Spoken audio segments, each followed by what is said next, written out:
And that's what rock and roll is all about, that edge, the peak, the thing. And this song's about rock and roll. Neil Young never learned to play pretty. He learned to play true. While others polished their sound until it gleamed, Young kept the rust. I wanna see you dance again. The rough edges, the cracks where light gets in. His guitar solos wandered like lost prayers. His voice cracked in all the right places. He didn't want perfection. He wanted a feeling, and he found it in the records that scared him, moved him, and refused to lie. I think very good shape to deliver a top quality performance. Young's favorite albums weren't safe choices. They were the ones that bled, the ones that didn't apologize for being broken. He collected them like scars, proof that beauty and damage could live in the same body. These records taught him that mistakes were sacred, that searching mattered more than finding, that one honest note beat 1,000 perfect ones. Behind every feedback-drenched solo and every whispered lyric lived these 7 albums. They showed him how to be fearless, how to break rules that needed breaking, how to follow your gut even when everyone said you were wrong. These weren't just records, they were reasons to keep going. Here are the 7 albums Neil Young called his favorites, the ones that taught him to trust the noise. If this speaks to your soul, subscribe. And tell us, which album do you think changed his path forever? 7. 40 Greatest Hits. Weary blues from waiting. Neil Young heard Hank Williams and understood loneliness for the first time. Hank's voice carried weight that had nothing to do with volume.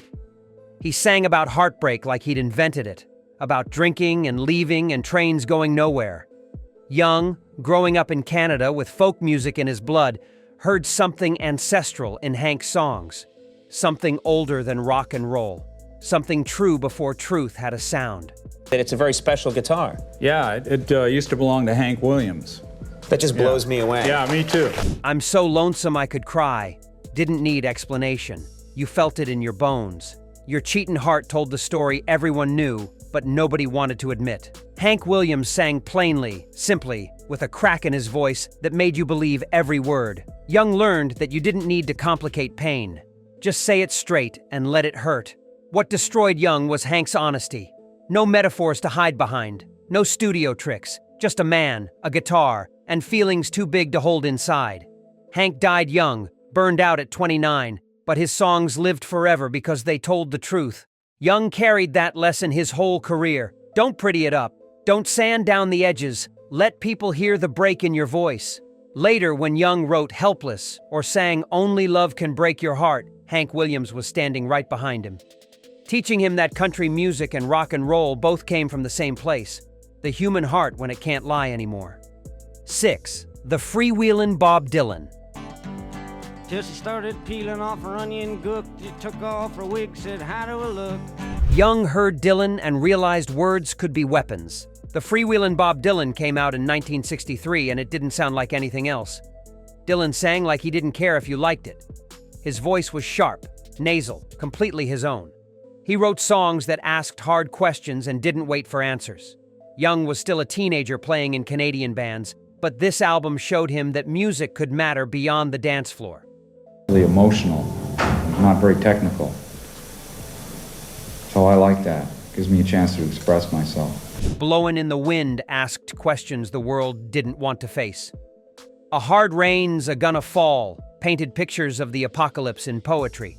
Don't Think Twice, It's All Right walked away from love without looking back. Dylan didn't sing pretty. He sang as necessary. Young heard that and knew he'd found a teacher, someone who proved you didn't need a perfect voice to have something important to say. What hit Young hardest was Dylan's courage. He stood alone with an acoustic guitar and challenged everything. The folk scene wanted simple protest songs. Dylan gave them complexity. The world wanted easy answers. Dylan gave them more questions. He didn't care about pleasing anyone. He cared about the truth. That fearlessness changed Young's life. You can hear it in Ohio and Southern Man. Songs that didn't ask permission. Songs that said uncomfortable things because they needed saying. Bob Dylan taught Neil Young that music could be a hammer, and sometimes the world needed hitting. 5. Rubber Soul.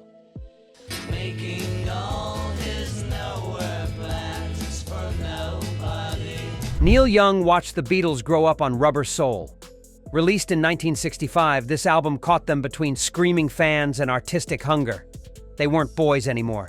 They were searchers. And I felt close to them over the years, and I have a lot of respect for Paul McCartney as a man. Norwegian wood twisted folk into something strange and Eastern. In My Life, looked backwards with eyes wide open. Nowhere Man questioned everything the pop world sold. Young heard them evolving in real time and took notes. The Beatles on this album sounded unsure in the best way. Not lost, searching. Every song explored new territory. Acoustic guitars met sitars. Love songs admit doubt.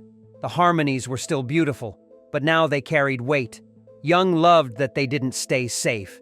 They had the world at their feet and chose to risk it chasing something more real. What Young admired most was their willingness to experiment. The Beatles could have made She Loves You forever and gotten rich. Instead, they pushed boundaries. They asked, what if? And followed it into the unknown. Rubber Soul proved that commercial success and artistic growth didn't have to be enemies. You could have both if you were brave enough.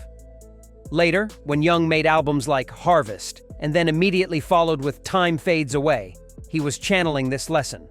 Never repeat yourself. Never play it safe. The Beatles showed him that evolution wasn't betrayal, it was survival. And artists who stopped growing started dying even while they breathed. 4. Aftermath. What to do, yeah, I really don't know. Young heard Aftermath and felt the danger. Released in 1966, this was the Stones at their hungriest.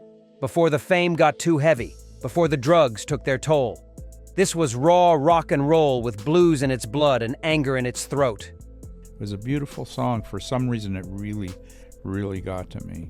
All right, let's and give I it. could feel the magic of the music. Paint It Black sounded like the world ending. Under My Thumb swaggered with uncomfortable power. Going Home jammed for 11 minutes when radio wanted 3. The Stones didn't care. Young noticed. What struck Young was their commitment to the edge. They weren't trying to be nice. They were trying to be real. Keith Richards' guitar snarled and bit.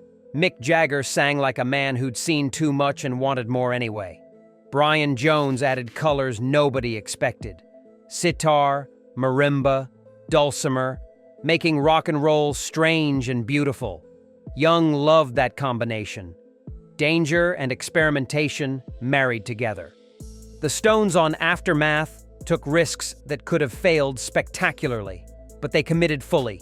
No half measures, no safety nets. Young carried that attitude into his own work. When he made Tonight's the Night, drunk and grieving and refusing to polish anything, the Stones were there. When he added Crazy Horse and let the guitar's feedback into infinity, the Stones understood. Aftermath taught Young that rock and roll worked best when it scared people a little, when it refused to behave, when it chose truth over comfort every single time. The Rolling Stones gave Neil Young permission to be dangerous. 3. I Ain't Marching Anymore. I marched to the Battle of New Orleans at the end of the early British War. Phil Ochs broke Neil Young's heart. I Ain't Marching Anymore came out in 1965, and it was protest music that actually protested.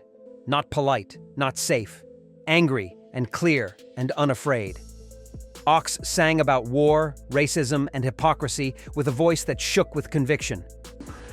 Amazing writers over time. Young heard that fire and recognized something he'd been feeling but didn't know how to say. Ochs showed him that folk music could punch like rock and roll. The title track refused to fight pointless wars. Draft Dodger Rag mocked blind patriotism. Links on the Chain connected all struggles for freedom into one fight. Ochs didn't hint at his politics. He declared them. Young admired that directness. The world in 1965 was splitting apart.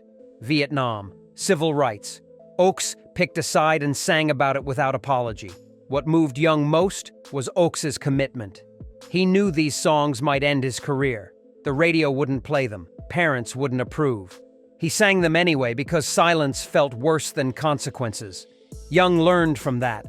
Later, when he wrote Ohio about Kent State, he was channeling Ochs. When he sang Let's Impeach the President, decades later, Ochs was still teaching. Phil Ochs showed Neil Young that artists had responsibilities beyond entertainment. When the world burned, you didn't hum pretty melodies. You grabbed your guitar and pointed at the fire. Music could be comforting, but sometimes it needed to be disturbed. 2. Electric Ladyland. There must be some kind of way out of here. Jimi Hendrix freed Neil Young's guitar. Electric Ladyland came out in 1968, and it exploded every rule about what guitars could do. Hendrix didn't just play. He channeled lightning, made his instruments scream, weep, whisper, and roar all in the same song. Young heard those sounds and realized he'd been holding back. The guitar wasn't meant to be tamed. It was meant to be unleashed. Voodoo Child, Slight Return, sounded like the earth splitting open. All Along the Watchtower took Dylan's words and set them on fire. 1983, A Merman I Should Turn to Be, drifted through soundscapes nobody knew existed. Hendrix used the studio as an instrument. Feedback wasn't mistakes. It was music. Distortion wasn't noise. It was a conversation. Young listened and learned that perfection was overrated. Feeling was everything. What changed Young forever was Hendrix's freedom. He didn't care about playing correctly. He cared about playing honestly. Sometimes that meant beautiful melodies. Sometimes that meant controlled chaos. Hendrix followed the sound wherever it led and trusted himself completely. Young took that lesson and ran with it. Every extended Crazy Horse jam session, every distorted solo that went nowhere and everywhere. Every moment he chose raw over refined. Hendrix gave him permission. Electric Ladyland taught Young that the guitar could be a voice unto itself. That sometimes you said more by abandoning words and just letting the amplifier speak. Jimi Hendrix showed Neil Young how to be fearless with 6 strings. 1. Buffalo Springfield. What it is ain't exactly clear. Neil Young chose his own band's first album, not out of ego, out of truth. Buffalo Springfield came out in 1966, and it captured something Young would spend his whole career chasing. That moment when 5 musicians found magic before fame complicated everything, before success pulled them apart, before they knew what they were becoming. Just young men playing music that mattered to them. Nothing more, nothing less. For What It's Worth became an anthem, but the deep cuts hit Young harder. Burned showed his voice finding itself. Flying on the Ground Is Wrong proved Richie Furay could break hearts. Leave let Young's guitar rage for the first time on record. The album was messy, uneven, and completely alive. Young loved it for those flaws. They proved it was real, made by humans, not machines. What made this album sacred to Young was what it represented: possibility. 5 kids from different places finding each other and creating something new, mixing folk, rock, country, and chaos into a sound that was theirs alone. They didn't know what they were doing. They just knew they had to do it. That innocence, that hunger, that moment before everything changed. Young never stopped trying to capture it again. Buffalo Springfield's first album taught Young his most important lesson. The searching matters more than finding. The journey beats the destination every time. Stay hungry, stay uncertain, stay true. Neil Young never stopped searching. These 7 albums taught him to trust the noise, embrace the mistakes, and never polish away the truth. His guitar wails because these records taught it how. What album lives in your bones? Share it below. Subscribe for more stories told in feedback and feeling.